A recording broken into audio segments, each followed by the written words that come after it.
over and is going to steer us clear of all the guys who suck. Dan Beaver joins us. Hey, Dan, how are you?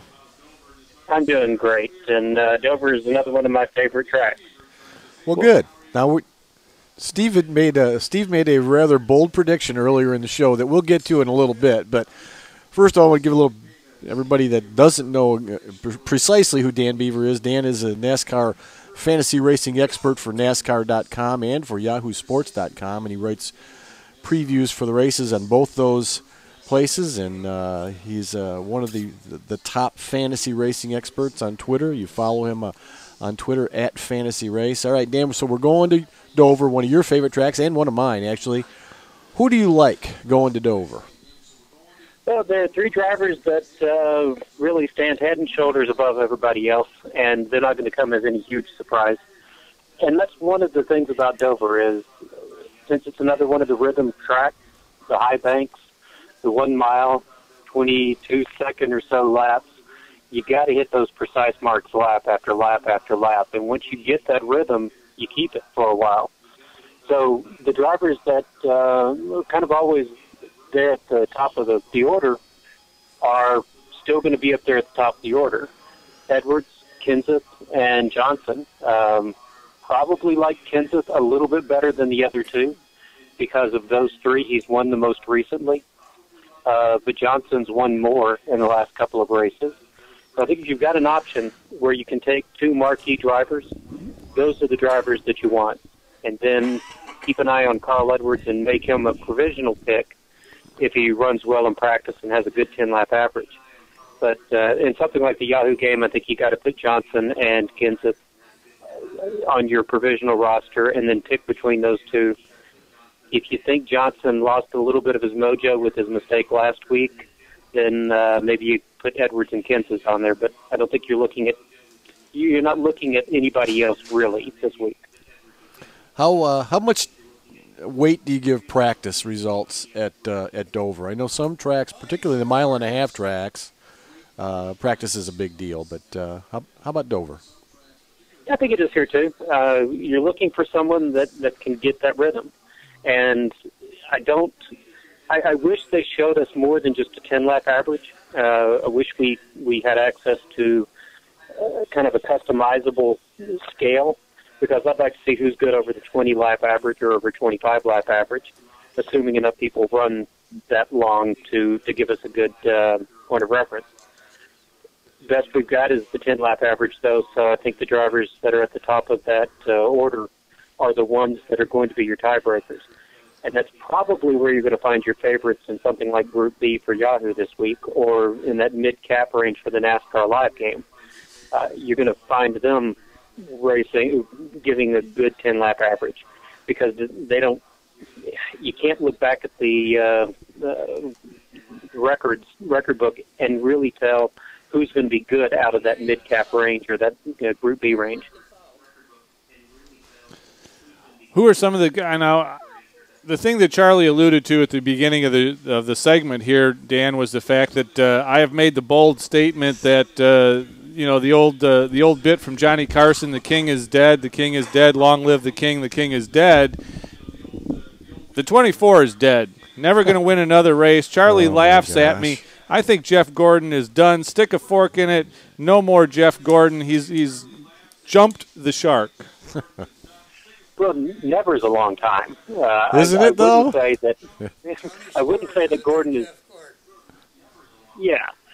Although Stewart's in a slightly different place in his career. I don't think he's really looking over his shoulder as much as Jeff Gordon is. So I don't think Jeff Gordon is going to have that same kind of resurgence that Stewart showed last year. I wouldn't say that he's never going to win again. I think he will win one or two more races. But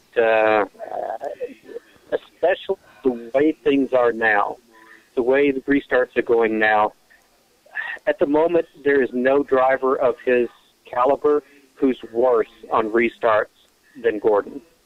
He's either aggressive when he doesn't need to be or shouldn't be, or he's not aggressive when he does need to be. And if there's any kind of late race caution, he's going to make the wrong call. His pit's going to make the wrong call, or he's going to screw up on the restart. So I don't think he's ever going to be dominant again, but I do think he'll win. I think he'll win on a strategy call, perhaps. I don't think he's going to win on flat-out strength unless it's a race that ends in a long green flag run, and he happens to have the right setup on the last segment. I agree with both of you. Well, you should be on this show. I want to ask you about two specific drivers, Dan. We have a few minutes left here. Greg Biffle and who else was I going to ask about? I don't know, but I think you're along that Jeff Gordon thing. You can't remember very much anymore. So stop. Well, might as well go with Greg Biffle. Dan, talk to us about Greg Biffle while Charlie tries to figure out who the other one is. I had it. I just had it, too.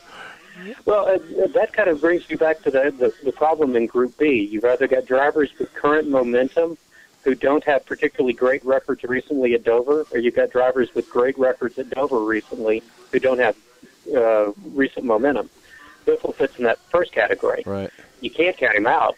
He's got a great record at Dover in the past. From 2006 through 2009, he had a streak of top 10s that's as long as any of the current stuff out there. But he's only got one top 10 in the 5 races since. Still, he's a points leader, and he's that for a reason. It's because he's run consistently strong. And because Roush is strong, because he's strong now versus the last couple of years, I'd say he's a lock for a top 10. Well, my other driver I was going to ask you about is Dale Earnhardt Jr., basically for the same reasons, I think. And I think you're probably looking at kind of the same answer. He's got a good streak going. He's back in the top 15. I think he's only one race dating back to like Homestead of last year when he hasn't had a top 15. And that's where he's going to finish, somewhere in that range of 4th to 9th. He's not going to challenge for the win. He's probably not going to fall out of the top 10. If you can ignore him during the race, you won't hear as much about him as you would. But he'll be right there at the end. I think he's also a lock for a top 10.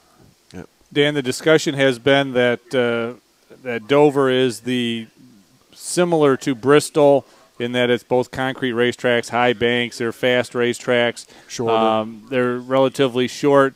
Do the two of them equate when you're looking at it fantasy-wise? Guys who are good at Bristol tend to be good at Dover as well?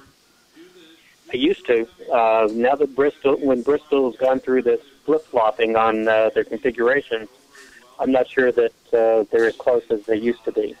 The banking's not as high. The progressive banking that was there has changed the stats somewhat. So I'm actually looking at Darlington as my comparative track more than Bristol, because they're both rough surface tracks. Darlington's not as rough as it used to be, which makes it about as rough as Dover is now. Right. So you're looking for drivers who can manage their tire wear. You're looking for veterans for that reason. But if you read the NASCAR preview, we probably have time to go into all the drivers. There's a long list of drivers who've scored top 10s either in their first start or their rookie starts. So it's kind of good for dark horses, too. Yeah, so that's what I was going to ask you. I know that's true of this track. Is that where you're going to pull your C driver for Yahoo from somebody who's new? I think you got to go with Almirola. He's got the momentum from last week's poll, and there are enough drivers who've scored inaugural top 10s that he's got a legitimate shot at scoring a top 10 either this time or in the fall. All right. Hey, we got a couple of minutes here. Dan, I'm going to ask you this one fast lap question here, and that's the one about the Rusty Wallace's idea about fewer races. Charlie says that he thinks there should be more races. I don't think compacted into the schedule as it is. I think there will be. Rusty wants to go to fewer races. I'm not asking you who you agree with. I'm asking you what would you like to see? Where would you think this would be better served? More races. I love watching the races. I'd like to see them run as many as the World of Outlaws, 50 or 60 a year. And that's not going to happen. But I'd like to see a couple of short track blocks where they have 2 or 3 races and a Wednesday night race or a Thursday night race with a Sunday and a Saturday race bracketing it on either side. All right. We're on the same page, Dan. Brilliant minds think alike. There you go, Steve. Take a hike. I'm out of here. Me and Jeff Gordon are going to go retire together. We're going to the Jeff Gordon Byway, and we're going to retire. Dan, Parkway, Byway, whichever it is. Highway. Dan, thanks so much. We appreciate it, man. I enjoy doing this. Talk to you guys next time. All right. Thanks, Dan. All right. He's Dan Beaver. Follow him on Twitter at Fantasy Race.